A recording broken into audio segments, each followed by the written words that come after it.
নি'মাতানে মাগবুনুন ফীহিমা কাসীরুম মিনান নাস আস-সিহহাতু ওয়াল ফারাগ। দুটি নেয়ামতের ব্যাপারে অধিকাংশ মানুষ ধোঁকার মধ্যে, প্রতারণার মধ্যে। অধিকাংশ মানুষ দুটি নেয়ামতের ব্যাপারে উদাসীন। কয়টা? 1 নাম্বার সুস্থতা, 2 নাম্বার অবসর সময়। সুস্থতার নেয়ামতটা মানুষ কাজে লাগায় না, অবসর সময়টা মানুষ কাজে লাগায় না। তাই নবী বললেন 4 নাম্বার, অবসর সময়টা কাজে লাগাও ব্যস্ত হওয়ার আগে। 5 ওয়াহায়াতাকা ক্বাবলা মাউতিক, মরার আগে তোমার জীবনটাকে তুমি কাজে লাগাও। মরার আগে তোমার জীবনটা তুমি কাজে লাগাও। প্রিয় ভাইয়েরা, 5টা প্রশ্ন করার আগে 2 পা নড়বে না। এটাও আমাদের মুফতি হাবিবুল্লাহ মোহাম্মদ কাসিম হিসাবে এই হাদিসটা আপনাদের সামনে সামান্য বলছে। আল্লাহর হাত আছে কি নাই এই কথা আলোচনা করতে গিয়ে মাখলুকের প্রশ্ন করা হবে কিয়ামতের ময়দানে। 2416 নম্বর হাদিস তিরমিজির হযরত আলোচনাটা করছেন, লা তাজুলু কদামা ইবনি আদম হাত্তা ইউসআলা আন 50। 5 প্রশ্ন করার আগে আদম সন্তানের 2 পা নড়বে না। হযরত বুঝাইতেছিলেন এই 5 প্রশ্নের মধ্যে আল্লাহ কেমন, আল্লাহর হাত আছে না নাই, এই প্রশ্ন কি আছে এটা বুঝাইতেছিলেন সবাই, ঠিক না? আমি কিন্তু বয়ান শুনতেছিলাম।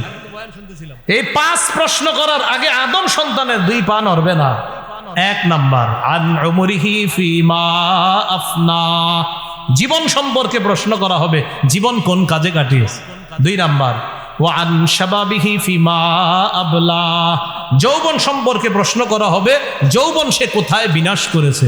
3 নাম্বার ওয়া আন মালিহি মিন আইনা ইকতাসাবা, সম্পদ সম্পর্কে জিজ্ঞাসা করা হবে, সম্পদ সে কোথা থেকে কামাই করেছে। 4 নাম্বার ওয়া ফিমা আনফাকা, সম্পদ সে কোন খাতে ব্যয় করেছে এই প্রশ্ন করা হবে। 5 নাম্বার ওয়া আন ইলমিহি বিমাযা আমিলা ফিমা আলিমা, ইলম সম্পর্কে জিজ্ঞাসা করা হবে, ওয়াজ মাহফিলে এসে যা জানছেন তা মানছেন কিনা এই ব্যাপারে হবে 5ম প্রশ্ন। এই যে ওয়াজ মাহফিলে আসছেন না আপনারা, যা জেনেছেন তা মেনেছেন কিনা এই প্রশ্ন হবে 5 নাম্বার। তো বলছিলাম দুনিয়ার জীবন আসল জীবন না, প্রকৃত জীবন আখিরাতের জীবন। এই আখিরাতের প্রকৃত জীবনটা যেন আমরা সবাই গ্রহণ করতে পারি, আল্লাহ তৌফিক দান করেন। ইয়ালামু, তোমরা জেনে রাখো, আন্নামাল হায়াতুদ দুনিয়া লাইবু ওয়া লাহবু ওয়া জিনাহ, পার্থিব জীবন খেল তামাশা, ওয়া জিনাহ বাহ্যিক চাকচিক্য, ওয়া তাফাখুরুম বাইনাকুম ওয়া তাকাসুরুন ফিল আমওয়ালি ওয়াল আওলাদ, আপোষের মাঝে গর্ব করা, সন্তানের আধিক্যতা, সম্পদের আধিক্যতা নিয়ে গর্ব করার নাম হলো পার্থিব জীবন। আমার এই পরিমাণ অর্থ সম্পদ আছে, আমার এই পরিমাণ সন্তান আদি আছে, এই জাতীয় পারস্পরিক গর্ব করার নাম হলো পার্থিব জীবন। এখানে আল্লাহ বলেছেন লাইবু ওয়ালাহকুন, খেল তামাশা। এটা দ্বারা উদ্দেশ্য হলো শৈশবকাল।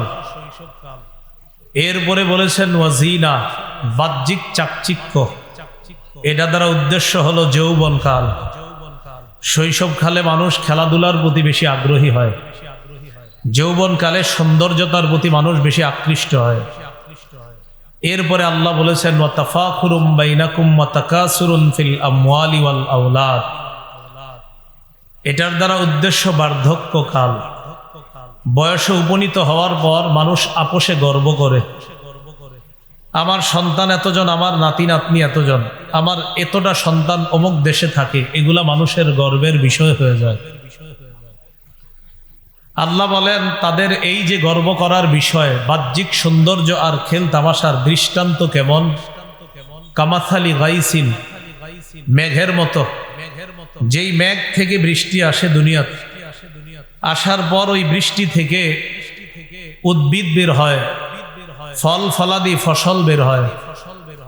আজাবাল কুফার নাবাতুহু, যেই উদ্ভিদ কৃষকদেরকে মুগ্ধ করে, বৃষ্টির পানি দ্বারা যা হয় ঘাস ফসল, এগুলা কৃষককে মুগ্ধ করে। সুম্মা ইয়াহিজু, এরপর তা পাকে। ফাতারাহু মুসফাররা, এরপর দেখবেন আপনি তা হলুদ বর্ণ ধারণ করে, পীত বর্ণ ধারণ করে। সুম্মা ইয়াকুনু হুতামা, এই সুন্দর ফসলটাও এক পর্যায়ে চূর্ণ বিচূর্ণ হয়ে যায়। ফসলের সৌন্দর্যতা চিরদিন থাকে না, কৃষককে চিরকাল এটা মুগ্ধ করবে না। ধান হয়েছে অনেক সুন্দর, মাশাআল্লাহ, এটা কতদিন, কিছুদিন পর কেটে ফেলবে। আল্লাহ বলেন পার্থিব জীবনটা এমন, খেল তামাশা, বাহ্যিক সৌন্দর্য, চাকচিক্য, সন্তানের আধিক্যতা, সম্পদের আধিক্যতা নিয়ে গর্ব করা, এটা চিরস্থায়ী না। কৃষককে যেমন উদ্ভিদ এটা কিছুদিন মুগ্ধ করে এরপর আবার শেষ হয়ে যায়, মানুষের এই পৃথিবীর জীবনে যে বাহ্যিক সৌন্দর্য আর খেল তামাশা, আপোষের সাথে গর্ব করা, এটা চিরদিন থাকবে না, এটাও একদিন শেষ হয়ে যাবে। আল্লাহ বলে এটার নামই দুনিয়া। এটার নাম কি? দুনিয়া, পার্থিব জীবন। এরপর আল্লাহ বলেন ওয়াফিল আখিরাতি আযাবুন শাদীদ ওয়া মাগফিরাতুম মিনাল্লাহি ওয়া রিদওয়ান। এই মানুষগুলোর মধ্যে তারা যখন মানুষ আখিরাতে যাবে, আখিরাতে যাওয়ার পর কিছু মানুষের জন্য কঠিন আযাব থাকবে, আর কিছু মানুষের জন্য থাকবে আল্লাহর পক্ষ থেকে ক্ষমা এবং সন্তুষ্টি, অর্থাৎ তারা আল্লাহর জান্নাতি হয়ে যাবে।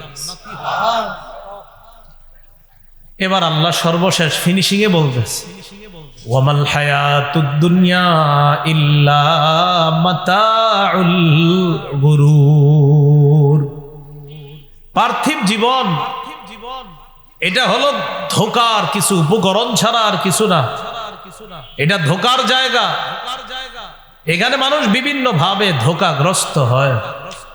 আল্লাহ আমাদের এই পার্থিব জীবনে যেন আমরা শৈশবকাল, যৌবনকাল আর বার্ধক্যকাল, 3 কাল যদি পেয়ে যাই, আল্লাহ যদি বাঁচায় রাখে, আমরা যেন কাজে লাগাতে পারি, আখিরাতওয়ালা জীবন গঠন করতে পারি। আল্লাহ তৌফিক দান করেন। সহিহ বুখারীর বর্ণনা 6413 নম্বর হাদিস, কিতাবুর রিকাক, কোমল হওয়া অধ্যায়, শিরোনাম বাবুলা আইশা ইল্লা আইশুল আখিরাহ, আখিরাতের জীবন প্রকৃত জীবন।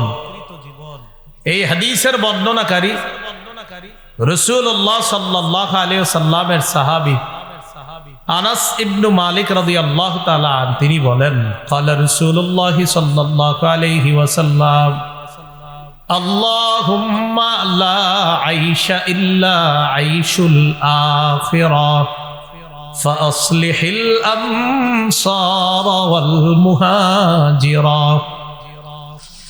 রাসূলুল্লাহ সাল্লাল্লাহু আলাইহি সাল্লাম বলেন, হে আল্লাহ, আখিরাতের জীবন প্রকৃত জীবন, আপনি আনসার আর মুহাজির সাহাবী, এই আমার আনসার মুহাজির সাহাবীদেরকে সংশোধন করে দেন, পরিশুদ্ধ করে দেন, তারা দুনিয়াতে থাকতেই যেন আখিরাতওয়ালা জীবন গঠন করে দুনিয়া থেকে যেতে পারে।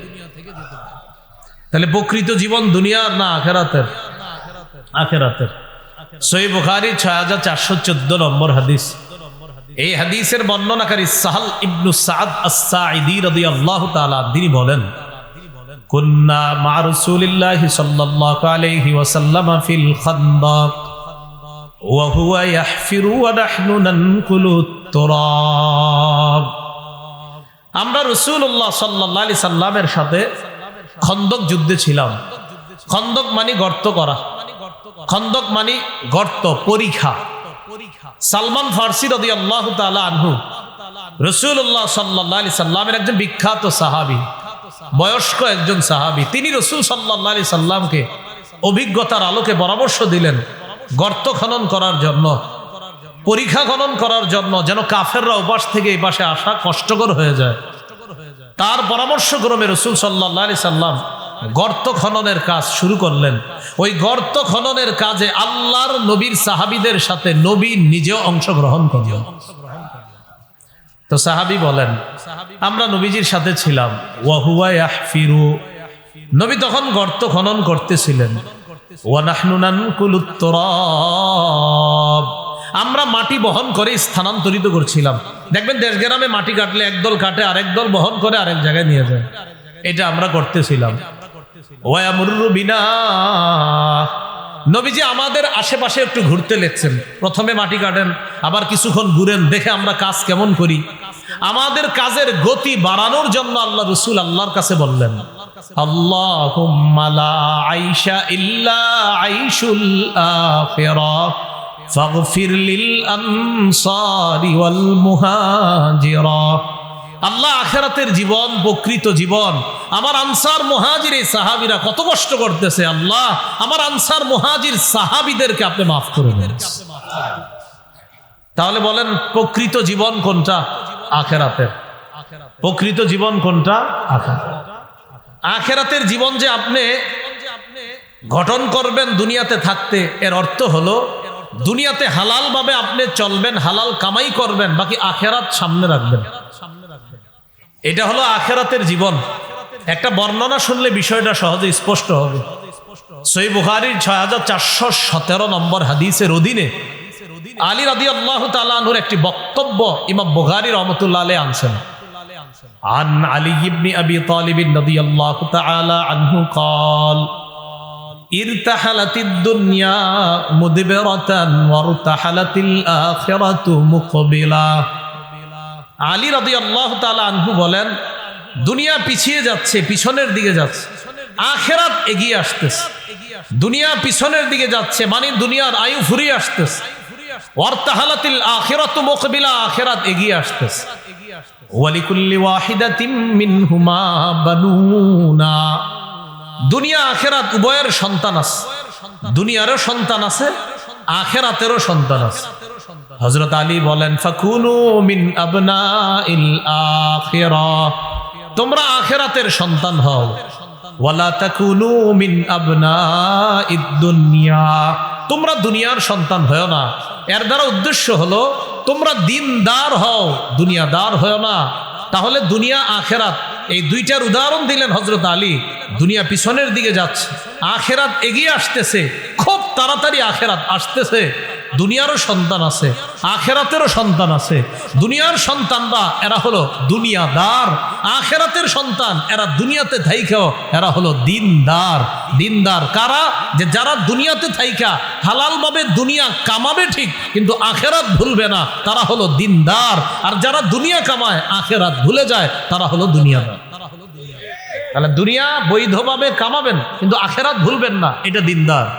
কিন্তু দুনিয়া কামাই করতে গিয়ে আখিরাত ভুলে গেলেন, এটা দুনিয়াদার। আল্লাহ আমাদের সকলকে আখিরাতের সন্তান, দিনদার হওয়ার তৌফিক দান করেন। আর একটা হাদিস শুনলে স্পষ্ট হবে বিষয়টা। সহিহ বুখারীর 6425 নম্বর হাদিস। এই হাদিসটা শোনার আগে দুইজন সাহাবীর নাম আগে মুখস্থ করতে হবে আপনারা। বলেন আমার সাথে, আবু উবায়দা। একটু মুখস্থ রাখলে চলবে, আমি পুরাটা বলি, যদি পারেন কেউ পুরাটা মুখস্থ রাখেন। বাকি পুরাটা হলো আবু উবায়দা ইবনুল জাররাহ, পুরা নামটা আবু উবায়দা ইবনুল জাররাহ। আপনারা খালি আবু উবায়দা মনে রাখলেই হবে। আরেকজন সাহাবী বলেন আলা, তারও একটা পুরা নাম আছে, আলা ইবনুল হাজরামি। কি নাম? আলা ইবনুল হাজরামি। তো যাও, দুইজনের নামটা হলো, একজনের নাম আবু উবায়দা ইবনুল জাররাহ। আপনারা সাধারণ যারা আছেন শুধু আবু উবায়দা মনে রাখলে হবে। আর আরেকজনের নাম আলা ইবনুল হাজরামি, তার নামটা পুরাটা যদি স্মরণ না থাকে শুধু আলা মনে রাখলে হবে। হাদিস বুঝার আগে একটু বুঝেন, বাহরাইনের নাম শুনছেন না সবাই? অনেকেই বাহরাইন থাকে। বাহরাইনের অধিবাসীর সাথে রাসূল সাল্লাল্লাহু আলাইহি সাল্লামের একটা চুক্তি হয়েছে। সন্ধি চুক্তি করার পর ওই বাহরাইনের গভর্নর বানায়া দিলেন নবী তার এক সাহাবীকে। ওই সাহাবীর নাম আলা ইবনুল হাজরামি। গভর্নরের কাজ হলো তিনি মুসলমানদের পাশাপাশি অমুসলিম যারা আছে তাদেরও জানমালের নিরাপত্তা দিতে হবে। এটা হলো সন্ধি চুক্তির একটা শর্ত থাকে। আর অমুসলিম যারা বসবাস করবে তারাও ট্যাক্স দিতে হবে বছরে বছরে, যেটা আমরাও এখনো দেওয়া হয়, ট্যাক্স নিয়ম এখনো আছে। এটাকে বলা হয় জিজিয়া, কর, ট্যাক্স। নবী কি করলেন? ওই ট্যাক্স আনার জন্য নবীর সাহাবী ওই যে আবু উবায়দা ইবনুল জাররাহ তাকে পাঠাইছেন। এবার বুঝে আসছে তো কথাটা? বাহরাইনের গভর্নর বানাইছে আলা রাদিয়াল্লাহু তাআলা। আর ওই গভর্নর যে ট্যাক্স উঠাবে, এই ট্যাক্স আনার জন্য নবী পাঠাইছেন আবু উবায়দা ইবনুল জাররাহ। এবার হাদিসটা শুনুন, সহিহ বুখারীর 6425 নম্বর হাদিস। এই হাদিসের মধ্যে আসছে আন্না রাসূলুল্লাহ সাল্লাল্লাহু আলাইহি ওয়াসাল্লাম বাআসা আবা উবায়দা ইবনুল জাররাহ ইলাল বাহরাইন ইয়াতি বিজিজিয়াতিহা وقد صالح رسول الله صلى الله عليه وسلم أهل البحرين وأمر عليهم العلاء بن الحزرمي রাসূলুল্লাহ সাল্লাল্লাহু আলাইহি সাল্লাম তার সাহাবী আবু উবায়দা ইবনুল জাররাহকে বাহরাইনে পাঠাইলেন কর আনার জন্য, ট্যাক্স আনার জন্য। বাহরাইনের গভর্নর নবী বানিয়েছিলেন যে সাহাবীকে, তার নাম আলা। আবু উবায়দা ইবনুল জাররাহ বাহরাইন গেলেন, ট্যাক্স দিলেন, নেওয়ার পর আবার বাহরাইন থেকে মদিনায় চলে আসলেন। মদিনায় আসার পর রাতের বেলা তিনি মদিনায় এসে উপস্থিত হয়েছেন। মানে রাতের বেলা বলতে এমন সময় আসছে যে একটু পরেই ফজরের নামাজ। একটু পরে কি নামাজ? যেমন আজকে আমি ঢাকা যেও ফজর পাবো না আমার মনে হচ্ছে, এই জন্য কোথাও ফজর পড়তে হবে। হ্যাঁ, এই জন্য সময়ের প্রতি খুব গুরুত্ব রাখা দরকার আসলে। যাই হোক, আল্লাহ আমাদেরকে বোঝার তৌফিক দান করেন। রাসূলুল্লাহ সাল্লাল্লাহু আলাইহি সাল্লামের সাহাবী আবু উবায়দা ইবনুল জাররাহ তিনি আসলেন মদিনা। সামিয়াতিল আনসার বিকুদুমিহি, আনসাররা তার আগমনের সংবাদ শুনছে যে আবু উবায়দা মাল নিয়ে আসছে বাহরাইন থেকে মদিনায়। ফাওয়াফাতহু সালাতাস সুবহি মা রাসূলিল্লাহি সাল্লাল্লাহু আলাইহি ওয়াসাল্লাম, আনসারগণ নবীজির সাথে ফজরের নামাজে অংশগ্রহণ করছে। ফালাম্মান সারাফা, নবী যখন সালাম ফিরাইছে, তাআররাদু লাহ, সব সাহাবীরা নবীর সামনে গিয়ে বসছে। সালাম ফিরানোর পর সবাই নবীর সামনে গিয়ে বসছে। ফজরের পরে দেখবেন আমাদের দেশের ইমাম সাহেবরাও মুসল্লির দিকে মুখ করে বসে, তো নবীও মুসল্লিদের দিকে মুখ করলেন, আর সাহাবীরা একদম নবীর সামনে গিয়ে বসছে। ফাতাবাসসামা রাসূলুল্লাহ সাল্লাল্লাহু আলাইহি ওয়াসাল্লাম হিনা রাআহুম, নবী তার সাহাবীদেরকে দেখে একটা মুস্কি হাসি দিলেন। সবাই একটা মুস্কি হাসি দিলেন। হ্যাঁ, কি হাসি? মুস্কি হাসি দেওয়া নবীজির সুন্নাত। আকসারা তাবাসসুমান, সব সময় একটা মুস্কি হাসি চেহারায় লেগেই থাকতো। সুবহানাল্লাহ, একটা মুস্কি হাসি দিলেন সাহাবীদেরকে দেখে। বলেন তো কেন হাসছে? মানে বুঝাইতেছে, ও সম্পদের কথা শুনছো, এই জন্য আমার কাছে কাছে এসে পড়ছো, ঠিক না? এরকম নবীজিও বলতেছে, দেখেন, আযুন্নুকুম সামি'তুম বিকুদুমি আবি উবায়দা ইবনুল জাররাহ, আমার ধারণা তোমরা আবু উবায়দার আগমনের সংবাদ শুনেছো। আন্নাহু জাআ বিমালিন, আর সে কিছু সম্পদ দিয়ে আসছে, এটা শুনছো, তাই সালাম ফিরানোর সাথে সাথে আমার সামনে এসে বসছো, ঠিক না? সাহাবীরা সবাই বললেন, ক্বালু আজাল ইয়া রাসূলুল্লাহ, হুজুর জি এই জন্যই বসছি, আপনার সামনে আইসা এই জন্য বসছি।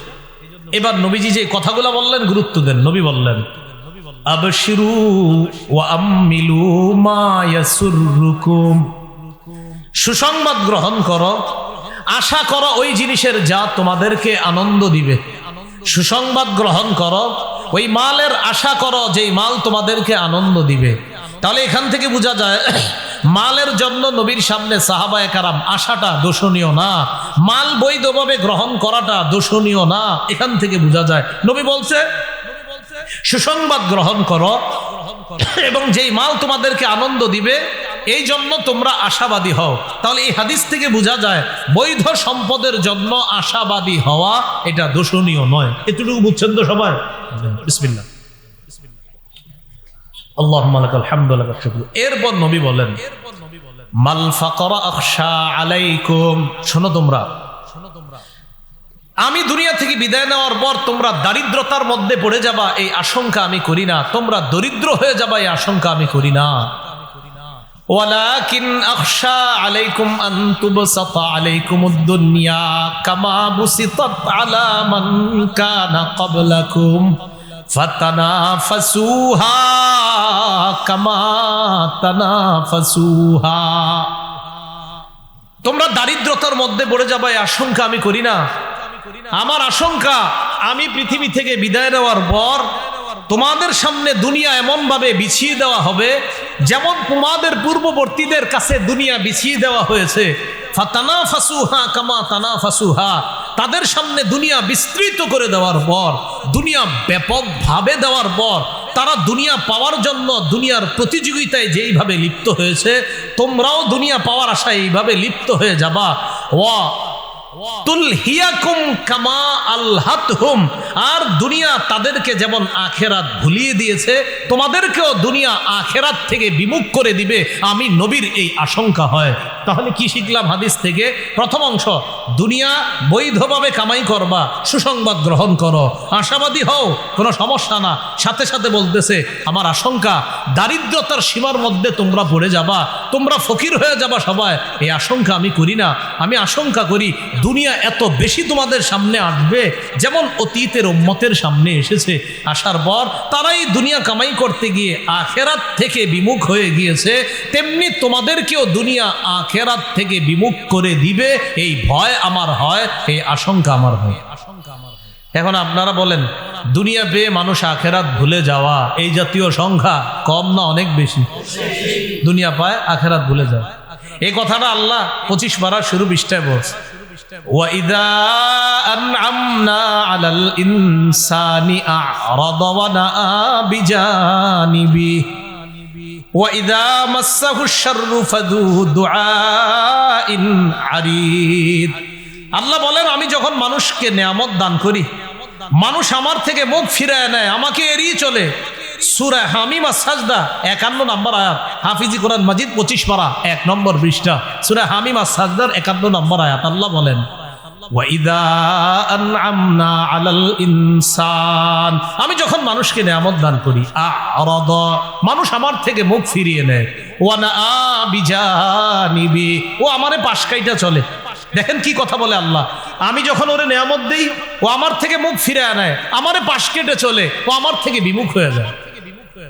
ওয়াইদা মাসসাহুশ শাররু ফাযু দুআইন আরিদ, আর কোন বিপদ যখন তাকে স্পর্শ করে, লম্বা চওড়া দোয়াওয়ালা বনে যায়, লম্বা চওড়া দোয়াওয়ালা বনে যায়। কয়জন সুখের সময় হুজুরে বলছেন, হুজুর আমার বাসায় একটু আসেন, দোয়া করবেন, বলেন? হ্যাঁ, সবাই বিপদে পড়ে, হুজুরের বাসায় নেওয়ার আগে বলে কি, হুজুর এবার যে কারণে আপনাকে আনছি। কি কারণে? এই সমস্যা, একটু দোয়া করেন। আপনি দেখবেন সমস্যা ছাড়া কয়জন দোয়া চাইছেন, বলেন? অথচ আল্লাহ বলছে, আমি যখন নেয়ামত দান করি, ও আমারে এড়িয়ে চলে, আমারে পাশ কেটে চলে, ও আমারে ভুলে যায়, আর ওরে যখন বিপদ স্পর্শ করে, লম্বা চওড়া দোয়াওয়ালা বনে যায়, বিশাল বড় এক দোয়ার আয়োজন করে। আল্লাহ আমাদেরকে সুখের সময় আল্লাহকে বেশি স্মরণ করার তৌফিক দান করে। তিরমিজির একটা হাদিস স্বর্ণাক্ষরে লিখে রাখবেন সারা জীবন, 2466 নম্বর হাদিস। এই হাদিসটা হাদিসে কুদসি। হাদিসে কুদসি কাকে বলা হয়? আমার আগে হযরত মাওলানা মুফতি হাবিবুল্লাহ মাহমুদ কাসিমি সাহেব তার বয়ানের শুরুতে হাদিস কাকে বলে আর কুদসি কাকে বলে এই ব্যাপারে আলোচনা করেছে, আমি শুনেছি সব। 2466 নম্বর হাদিস তিরমিজির। এই হাদিসের মধ্যে আসছে, আল্লাহ পাক রব্বুল আলামিন বান্দাদেরকে আমাকে আপনাকে ডাইকা বলে, দেখেন কি বলে, ইয়াবনা আদম তাফাররাগ লিইবাদাতি আমলা আস-সাদরাকা গিনা ওয়া আসুদ্দা ফাকরাক।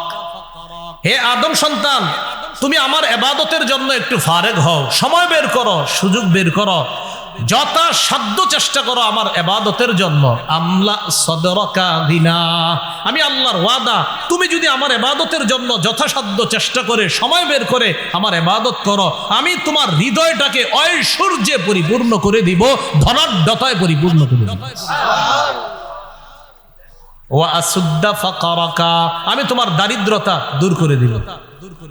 ওয়া ইল্লা তাফআল, তুমি যদি আমার ইবাদতের জন্য ফারেক না হও, সময় বের না করো, যথাসাধ্য চেষ্টা না করো, তাহলে কি করব?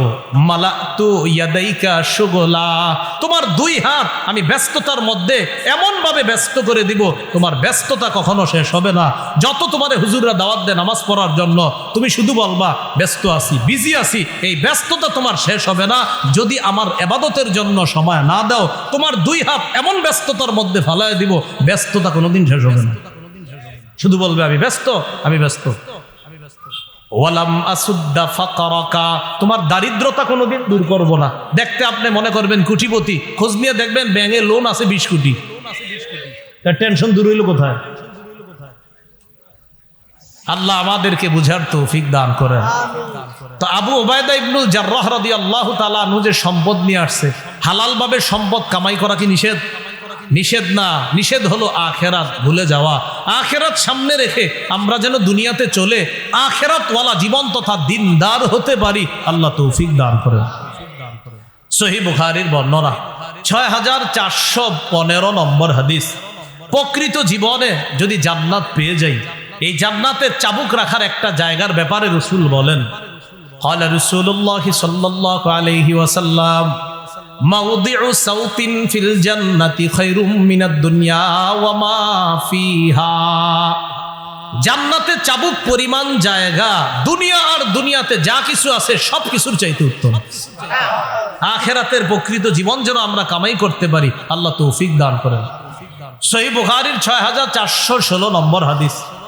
এই হাদিসের বর্ণনাকারী আব্দুল্লাহ ইবনে ওমর রাদিয়াল্লাহু তাআলা আনহুমা তিনি বলেন, আখাযা রাসূলুল্লাহ সাল্লাল্লাহু আলাইহি ওয়াসাল্লাম বিমানকিবি। রাসূলুল্লাহ সাল্লাল্লাহু আলাইহি সাল্লাম আমার কাঁধ ধরলেন। কোন কোন নুসখায় আছে বিমানকিবিয়া, আমার দুই কাঁধ ধরলেন। দুই কাঁধ ধরার পর আমাকে আল্লাহর নবী বললেন, কুন ফিদ দুনিয়া কাআন্নাকা গরীবুন আও আবিরুস সাবিল। তুমি দুনিয়াতে এমন ভাবে থাকো যেন তুমি একজন আগন্তুক, যেন তুমি একজন পথিক মুসাফির, আগন্তুক, অপরিচিত। তাহলে আমার পরিচয় কি? তোমার পরিচয় হলো জান্নাতে। আমি মুসাফির মানি, তাহলে আমার আসল ঠিকানা কোথায়? হাদিস দ্বারা বোঝা যায়, নবী বুঝাইতে চায় প্রতিটা মুমিনের আসল ঠিকানা হলো আল্লাহর জান্নাত। এই জন্য দুনিয়াতে আগন্তুকের মতো থাকা, অপরিচিত ব্যক্তির মতো থাকা, মুসাফিরের মতো থাকা। এই হাদিসের শেষে আব্দুল্লাহ ইবনে ওমর রাদিয়াল্লাহু তাআলা আনহুমার একটা বক্তব্য আছে। ওয়া কানা ইবনে ওমর ইয়াকুলু ইযা আমসাইতা ফালা তানতাজিরিস সাবাহ ওয়া ইযা আসবাহতা ফালা তানতাজিরিল মাসা। আব্দুল্লাহ ইবনে ওমর বলেন, যখন তুমি সন্ধ্যায় উপনীত হও সকালের অপেক্ষা করো না, যখন তুমি সকালে উপনীত হও সন্ধ্যার অপেক্ষা করবা না। ওয়াখুজ মিন সিহহাতিকা লিমারাদিকা, তুমি সুস্থ অবস্থায় অসুস্থ অবস্থার জন্য কিছু গ্রহণ করে নাও। ওয়া মিন হায়াতিকা লিমাউতিকা, তুমি জীবন থাকতে মরণের অবস্থার জন্য কিছু গ্রহণ করে নাও।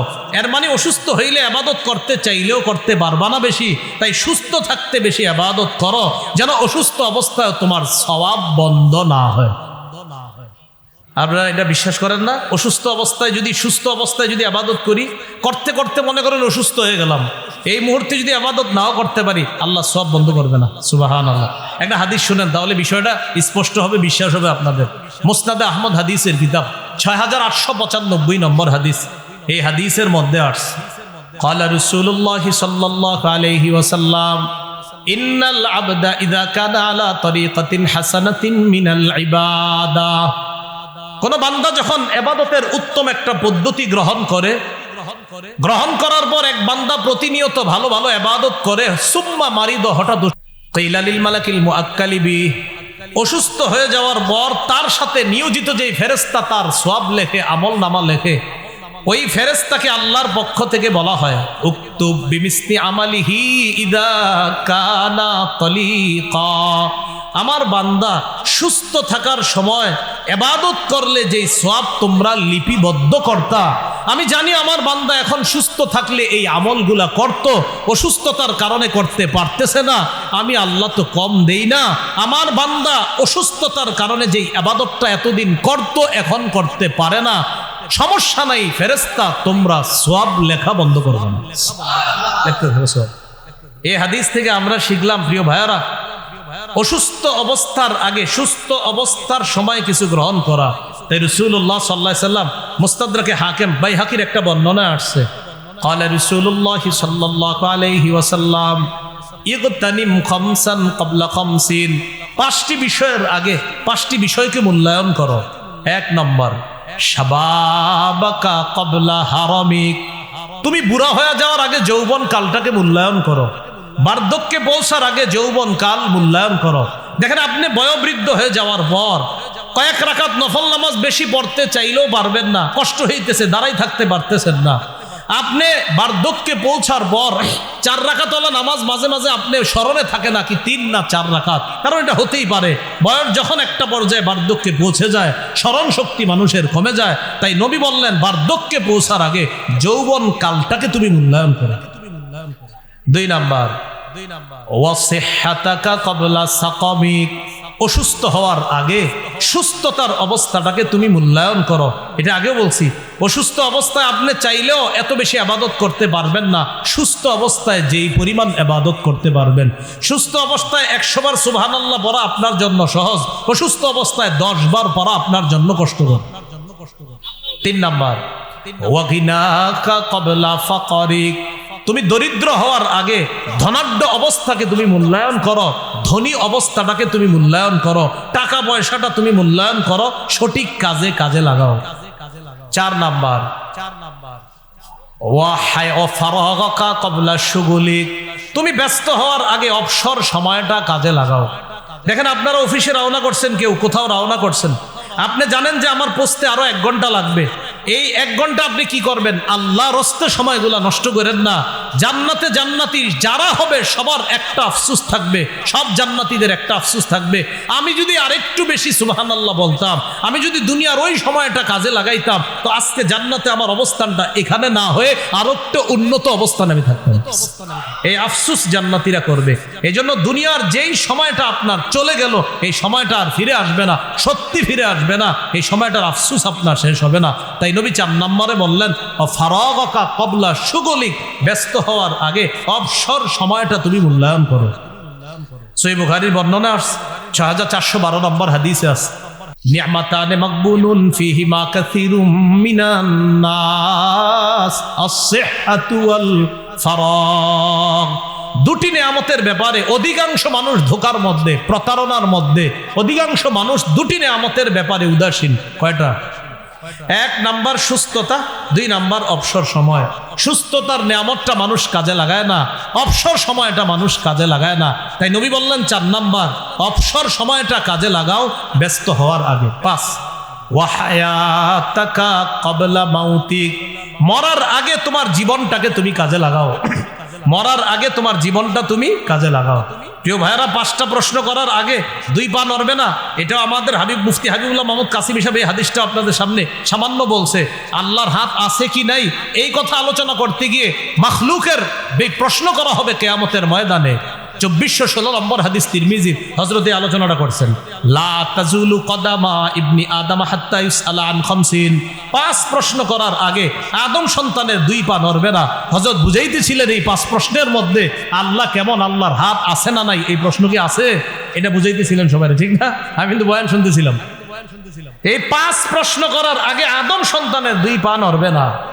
1 নাম্বার আন উমরিহি ফিমা আফনা, জীবন সম্পর্কে প্রশ্ন করা হবে, জীবন কোন কাজে কাটিয়েছে।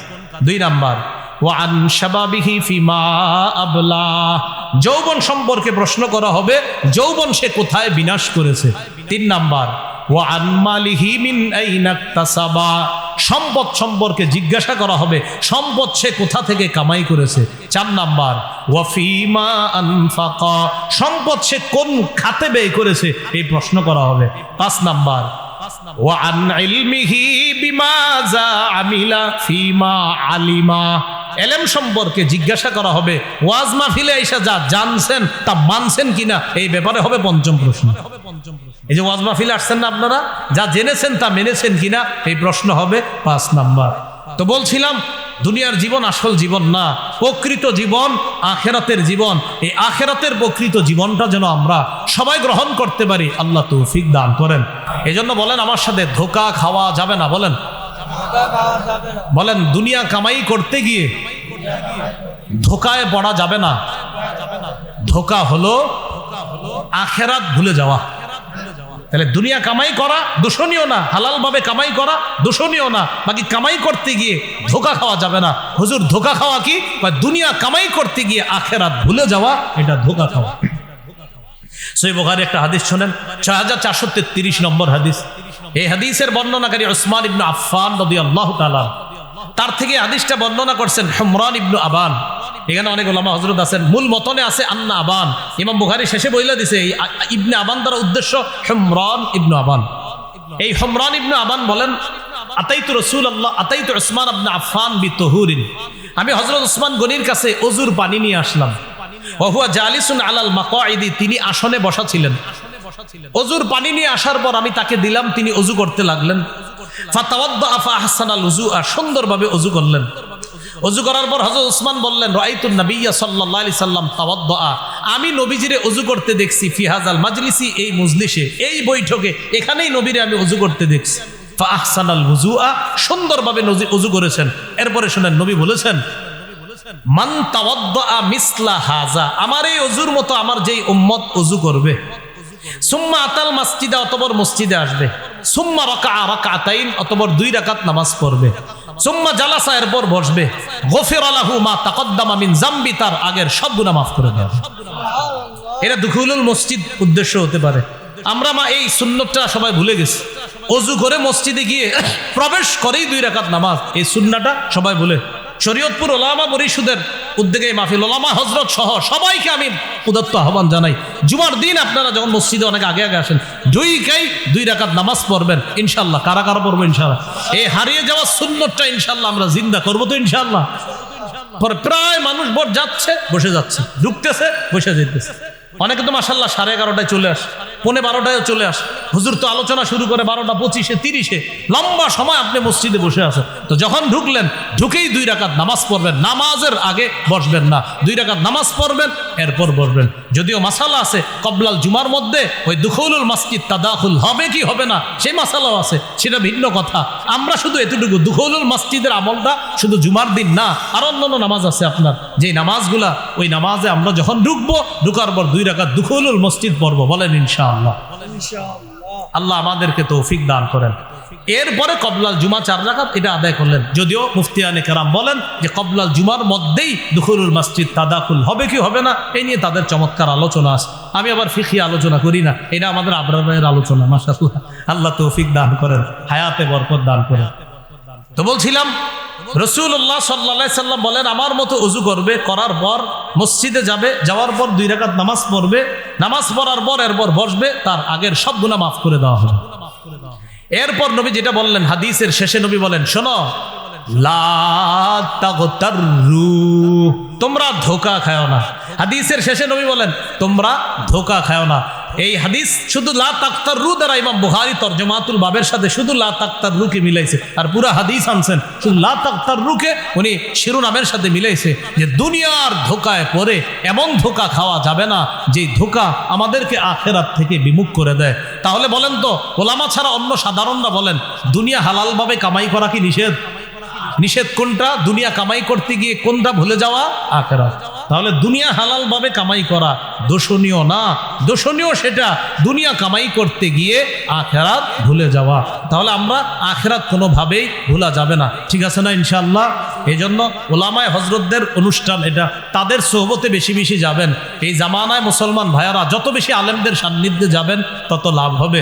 কারণ এটা এমন এক সময় চলতেছে, যে সময়টা হলো আপনার বরকত হয় না। তিরমিজির বর্ণনা 2332 নম্বর হাদিসে আল্লাহ রাসূল বলেন, লা তাকুমুস সাআ হাত্তা ইয়াতাকারাবাজ জামান, কিয়ামত ততক্ষণ হবে না যতক্ষণ সময় পরস্পর সংকুচিত না হবে। নবী বলেন, হাত্তা তাকুনাস সানাতুকা শাহরি, বছর হয়ে যাবে মাসের মতো, ওয়াশ শাহরুকাল জুমুআ, মাস হয়ে যাবে সপ্তাহের মতো, ওয়া তাকুনুল জুমুআতুকাল ইয়াউম, সপ্তাহ হবে একদিনের মতো, ওয়া ইয়াকুনুল ইয়াউমু কাস সাআ, একদিন হবে 1 ঘন্টার মতো, ওয়া তাকুনুস সাআতু কাদ-দারমাতি বিন-নার, ঘন্টা হবে অগ্নিস্ফুলিঙ্গের মতো, আগুন হঠাৎ উপরে গেছে আবার নামছে, ঘন্টা এত তাড়াতাড়ি চলে যাবে। খতিব সাহেবদেরকে জিজ্ঞাসা করেন, জুমা আজকে পড়ায়, আবার 2 দিন পরে এসে পড়ে জুমা, হ্যাঁ? ওনাদের বিবিরা স্মরণ করায় দেয় বৃহস্পতিবারে, কালকে তো জুমা, কালকে জুমা, মানে অর্থাৎ সময় আপনার এখন বরকত পাওয়া যাচ্ছে না আপনি। এই জন্য দেখবেন রমজান মাস কাটাইছি না আমরা, হঠাৎ দেখবেন প্রথম তারাবি শুরু হয়ে গেছে, এরকম। তো এই জন্য আলেমদের সোহবতে যত বেশি যাওয়া যায়। সহিহ বুখারীর 6434 নম্বর হাদিস, নবী বলেন, ইয়াযহাবুস সালিহুন আল আউয়াল ফাল আউয়াল, নেককাররা একে একে চলে যাবে। নবী বলেন, নেককাররা একে একে চলে যাবে।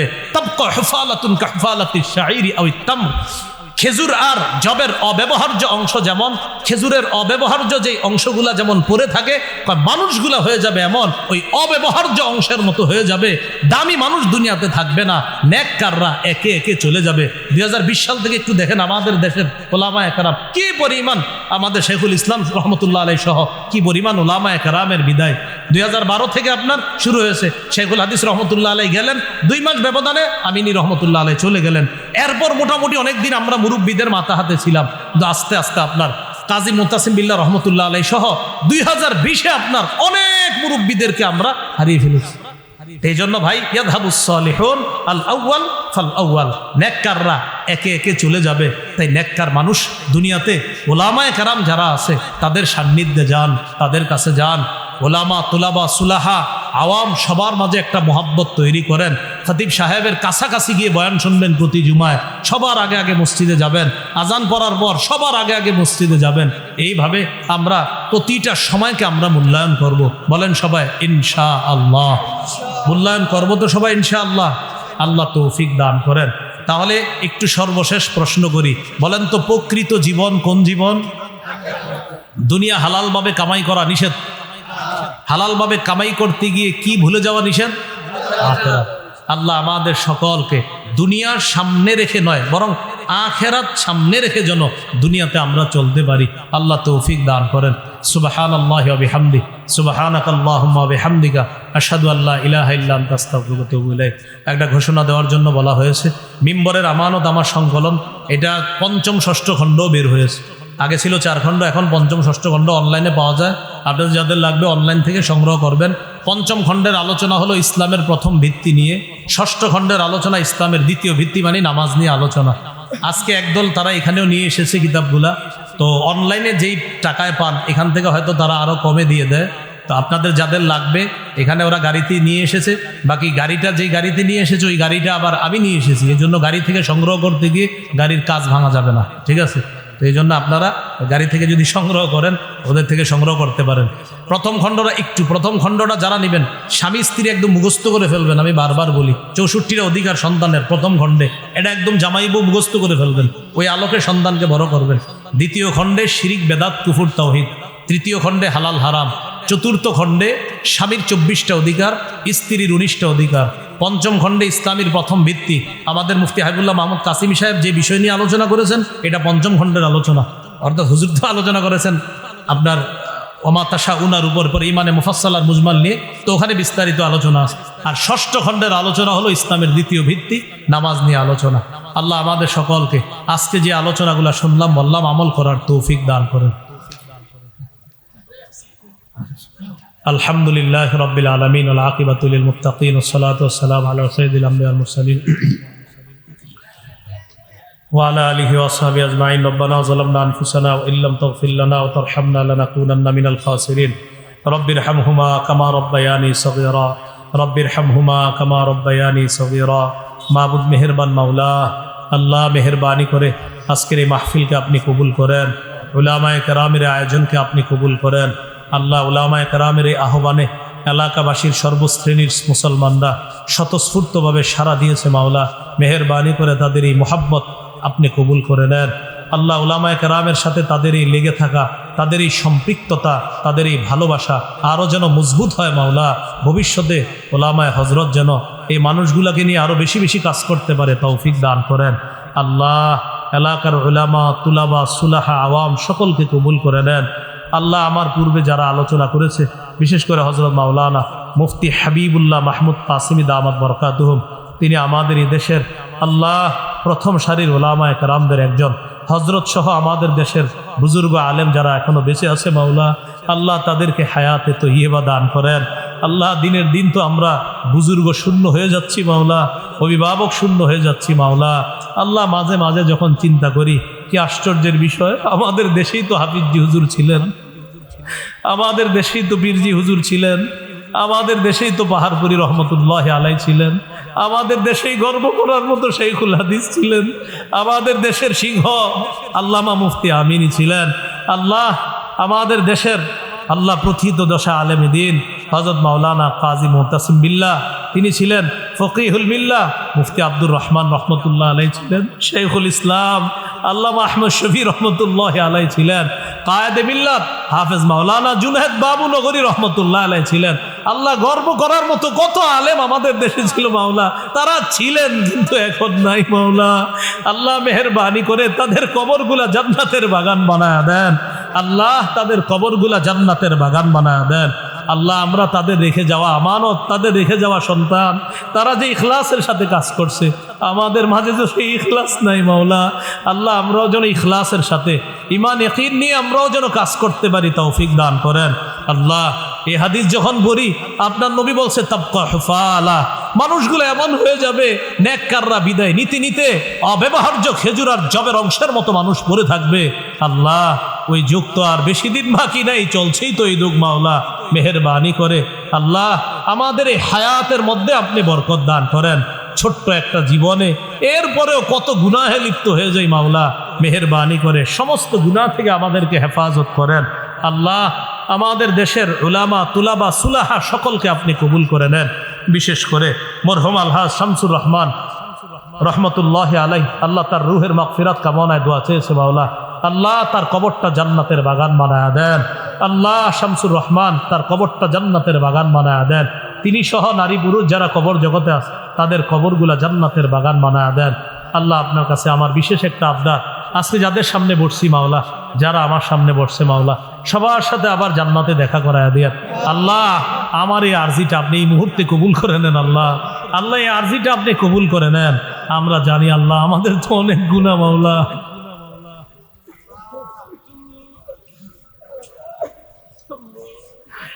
اللهم أنت ونحن أنت العواد بالمغفرة ونحن العواد بالذنب। আল্লাহ, আমরা বারবার গুনাহ করি, আপনি কত মায়া করে বারবার মাফ করে দেন। এত গুনাহ করার পরেও কত সুন্দর আলো দিলেন, বাতাস দিলেন। নামাজ পড়ি না, অলসতা করি, এরপরেও খাবার বন্ধ করে দেন নাই। আল্লাহ, আমাদেরকে মাফ করে দেন, আমাদেরকে মাফ করে দেন। আজকে থেকে সকলকে 5 ওয়াক্ত নামাজি বানায়া দেন আল্লাহ। সকলকে 5 ওয়াক্ত নামাজি বানায়া দেন আল্লাহ। সকলকে 5 ওয়াক্ত নামাজি বানায়া দেন আল্লাহ। সকলকে 5 ওয়াক্ত নামাজি বানায়া দেন। ঈমান ইসলাম তাওহীদের উপর অটল থাকার তৌফিক দান করেন আল্লাহ। ঈমান নিয়ে যেন বাঁচতে পারি, মুসলমান পরিচয় যেন ভরতে পারি, তৌফিক দান করেন আল্লাহ। ফিলিস্তিনের মুসলমানদেরকে হেফাজত করেন, গাজার মুসলমানদেরকে হেফাজত করেন, সকল ষড়যন্ত্র থেকে আমাদের এই দেশের মানুষকে হেফাজত করেন আল্লাহ। পার্বত্য অঞ্চলকে আপনি হেফাজত করেন আল্লাহ। আমাদের মুফতি হাবিবুল্লাহ মাহমুদ কাসিমি সাহেব শেষের দিকে যে গুরুত্বপূর্ণ কথাগুলো বলেছে মাওলা, এই কথার গুরুত্ব অনুধাবন করে আমাদের দেশের উলামায়ে কেরাম সহ সর্বস্তরের মুসলমানরা যেন একজোট হয়ে এই ষড়যন্ত্রের মোকাবেলা করতে পারে, তৌফিক দান করেন আল্লাহ। আমাদের দোয়া আপনি কবুল করেন আল্লাহ। আমি মুসাফির মানুষ, ঢাকার উদ্দেশ্যে রওনা করব, সহি সালেমে নিরাপদে পৌঁছায়া দিয়েন। আমার মতো অনেকে তাদের গন্তব্যে রওনা করেছে, করতেছে, করবে মাওলা। সকলকে নিরাপদে আপন গন্তব্যে পৌঁছায়া দেন আল্লাহ। আমাদেরকে মাফ করে দেন।